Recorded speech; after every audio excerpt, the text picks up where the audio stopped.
എല്ലാവർക്കും നമസ്കാരം. ഞാനിന്ന് ഉണ്ടാക്കാൻ പോകുന്നത് ഒരു 4 മണി പലഹാരമാണ്. മറ്റൊന്നുമല്ല, സാധനങ്ങളൊക്കെ കണ്ടപ്പോൾ തന്നെ എല്ലാവർക്കും മനസ്സിലായി കാണുമല്ലോ.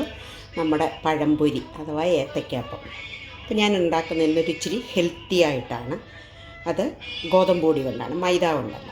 ഇത് 1 ഗ്ലാസ് ഗോതമ്പ് പൊടി, അതിൻ്റെ കൂടെ ഒരു 1/2 ഗ്ലാസ് അരിപ്പൊടി, അതായത് അപ്പത്തിൻ്റെ പൊടി, പിന്നെ കളറിന് വേണ്ടിയിട്ട് നമ്മൾ ഇച്ചിരി മഞ്ഞൾപ്പൊടി. ഇനി ഗോതമ്പിൻ്റെ കുത്ത് മാറാൻ വേണ്ടിയിട്ട് നമ്മളൊരു ശകലം ജീരകപ്പൊടി ഇടും. പിന്നെ നമുക്ക് ആവശ്യത്തിന് ഉപ്പിടണം ആവശ്യത്തിന്. പിന്നെ നമുക്ക് വേണ്ടുന്നത് മധുരത്തിന് ആവശ്യമുള്ള പഞ്ചസാരയാണ്. ഞാനൊരു 2 ടേബിൾ സ്പൂൺ പഞ്ചസാരയും ഇടുന്നുണ്ട്. ഇതെല്ലാം നമുക്ക് ഒരു ദോശമാവിനെക്കാട്ടിലും ഇച്ചിരി കുറുകി, എന്നാൽ ഇഡ്ഡലി മാവിൻ്റെ അത്രയും കുറുകരുത്, ആ രീതിയിൽ നമുക്ക് വെള്ളം ഒഴിച്ച് കലക്കിയെടുക്കാം. അപ്പം ഞാൻ്റെ മാവ് കലക്കി ഇതാ ഈ പരുവം എടുക്കണം. കട്ടയൊന്നും ഇല്ലാതെ എടുക്കണം. മധുരം ഏലക്കാപ്പൊടി ചേർക്കേണ്ടവർക്ക് ഏലക്കാപ്പൊടി ചേർക്കാം. എനിക്ക് ഇഷ്ടമല്ല, ഇവിടെ ആർക്കും അത് ഇഷ്ടമല്ലാത്തതുകൊണ്ട് ഞാൻ ചേർക്കുന്നില്ല. ഓയിൽ ഞാനിപ്പുറത്തെ അടുപ്പേ വെച്ചിട്ടുണ്ട്. വെളിച്ചെണ്ണ ഉപയോഗിക്കേണ്ടവർക്ക് വെളിച്ചെണ്ണ ഉപയോഗിക്കാം. ഞാൻ സൺഫ്ലവറാണ് ഉപയോഗിക്കുന്നത്. ഒരുപാട് പഴുത്ത് പോകരുത് പഴം. കണ്ടോ, ഈ ഒരു പരുവത്തിൽ എടുക്കണം. ഒരുപാട് പഴുത്ത് പോയാൽ എണ്ണ കുടിക്കും. അപ്പോൾ നമുക്ക് ഇത് ഒന്ന് മുറിച്ചെടുക്കാം. ഞാൻ മുറിച്ചെടുക്കുന്നത് ചെറുതായിട്ടാണ്. അതായത് ഒരു ഏത്തയ്ക്ക എടുത്തിട്ട് നമ്മളിതാ 2ആയിട്ടങ്ങ് പൊളർത്തും. എന്നിട്ടിതിനെ നമുക്ക് 4 പീസാക്കാം. ഞാൻ അങ്ങനെ ആക്കട്ടെ.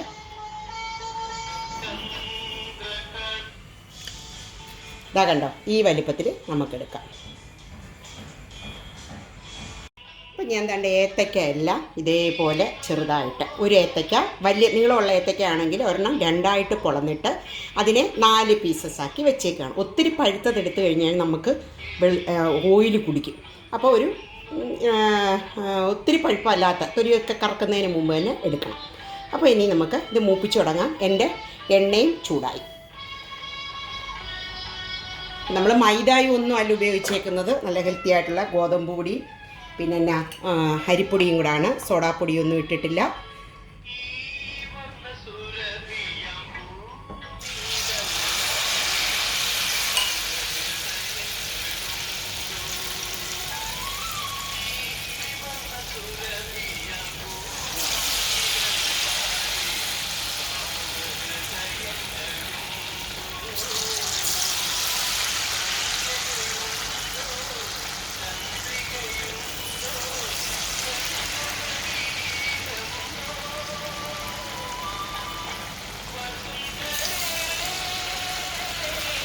കണ്ടില്ലേ, മാവ് നല്ലപോലെ പൊങ്ങി വരുന്നുണ്ട്. കണ്ടില്ലേ?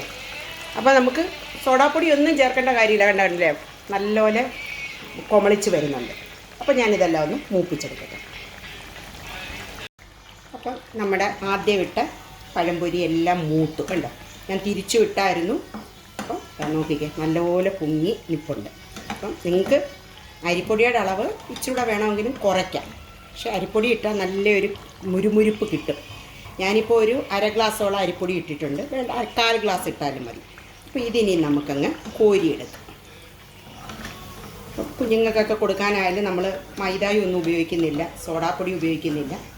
ഇനിയിപ്പം അരിപ്പൊടി ഇല്ല വീട്ടിലെന്നുണ്ടെങ്കിൽ നമ്മൾ ദോശയ്ക്കും ഇഡ്ഡലിക്കും അരയ്ക്കുന്ന മാവുണ്ടല്ലോ, അതുണ്ടെങ്കിൽ 1 കപ്പ് ഗോതമ്പ് പൊടിക്ക് ഒരു 2 ടേബിൾ സ്പൂൺ ഈ മാവൂടെ ചേർത്ത് കഴിഞ്ഞാൽ ഇതുപോലെ നല്ലപോലെ പൊങ്ങി വരും. നല്ലൊരു ടേസ്റ്റുമാണ്. ഒരു ചെറിയ പുളിയൊക്കെ കൂടെ കിട്ടും. അപ്പോൾ നല്ലൊരു ടേസ്റ്റുമാണ്. അപ്പോൾ ഞാൻ ഈ അരിഞ്ഞ് വെച്ചേക്കുന്ന ഏത്തക്ക എല്ലാം ഒന്ന് വറുത്തെടുത്തിട്ട് നിങ്ങളെ കാണിക്കാം.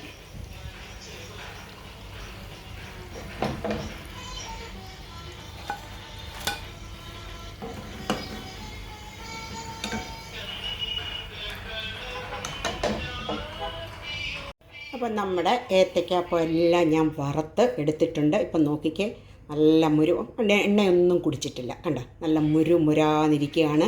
ഇത്രയും മുരിച്ചെടുക്കണ്ടെങ്കിൽ കുറച്ചുകൂടെ ലൈറ്റാക്കി എടുക്കാം. അപ്പം നമുക്ക് ഇന്ന് വൈകുന്നേരത്തെ ചായയുടെ കൂട്ടത്തിൽ നമുക്ക് ഇനി ചായയല്ല ഇട്ടേക്കുന്നത്, നല്ല ചൂട് കടുപ്പത്തിലുള്ള കാപ്പിയാണ് ഇട്ടേക്കുന്നത്, പാൽ കോഫി. അപ്പോൾ അതും പാൽ കോഫിയും നമുക്ക് ഏത്തയ്ക്കാപ്പം കൂടാണ് ഇന്നത്തെ ചായക്കടി.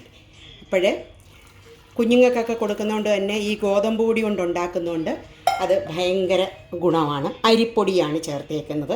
ഇത്രയും മുരുമുരുപ്പ് വേണ്ട എന്നുണ്ടെങ്കിൽ തണുക്ക് തന്നെ നല്ല മുരുമുരാന്ന് വരും. മുരുമുരുപ്പ് വേണ്ടെങ്കിൽ ആ ഗോതമ്പ് പൊടിയുടെ കൂടെ ഒരു കപ്പ് ഗോതമ്പ് പൊടിക്ക് ഞാനൊരു അര ഗ്ലാസ്സിൽ താഴെ അരിപ്പൊടി ഇട്ട് നിങ്ങളത് 1/4 ഗ്ലാസ്സാക്കി കുറയ്ക്കാം. അര ഗ്ലാസ്സിൽ നിന്ന് 1 ടേബിൾ സ്പൂൺ പൊടി മാറ്റിയിട്ടാണ് ഞാൻ ഇട്ടേക്കുന്നത്. നിങ്ങൾക്കത് 1/4 ഗ്ലാസ്സാക്കി കുറയ്ക്കാം. അപ്പോൾ പിന്നെ ഇതിനകത്തുള്ള പ്രശ്നം എന്ന് പറഞ്ഞു കഴിഞ്ഞാൽ ഓയിലുണ്ട്, ഓയിലില്ലാതെ നമുക്ക് എടുക്കാനൊക്കത്തില്ല.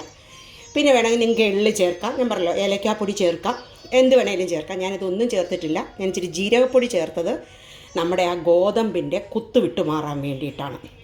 അപ്പോൾ എല്ലാവരും ഇതുപോലെ 4 ഏത്തക്കായേ ഞാൻ എടുത്തിട്ടുള്ളൂ. ഒരു പ്ലേറ്റ് നിറച്ച് ഏത്തക്കയുണ്ട്. അപ്പോൾ പിള്ളേരെ പറ്റിക്കാനും നമുക്ക് പറ്റും ഇതുപോലെ ചെറുതായിട്ട് കണ്ടിച്ച് കഴിഞ്ഞാൽ. അപ്പം എല്ലാവരും ഇതുപോലെ ഒന്ന് ട്രൈ ചെയ്ത് നോക്കുക. നല്ല ചൂട് കണ്ടു. ഇതാ ഏത്തക്കാപ്പത്തിനെടുത്ത ബാക്കി മാവുണ്ടല്ലോ, അതാ കണ്ടോ എന്ത് മുരുമുരാന്ന് നോക്കിക്കേ. ഏത്തക്ക ഇല്ല ഇതിനകത്ത്, മാവ് മാത്രമാണ്. അപ്പോൾ എല്ലാവരും ഇതുപോലെ ഒന്ന് ഉണ്ടാക്കാൻ ശ്രമിക്കണം. എന്നിട്ട് അഭിപ്രായങ്ങളെല്ലാം നമ്മളെ അറിയിക്കണം. ഇതുവരെ എൻ്റെ ചാനൽ കണ്ടിട്ടില്ലാത്തവരാണെങ്കിൽ കാണാനും ലൈക്ക് ചെയ്യാനും കമൻറ്റ് ചെയ്യാനും സബ്സ്ക്രൈബ് ചെയ്യാനും മറക്കരുത്. അപ്പം വീണ്ടും ഒരു ചെറിയ വീഡിയോ ആയിട്ട് നമുക്ക് വീണ്ടും കാണാം.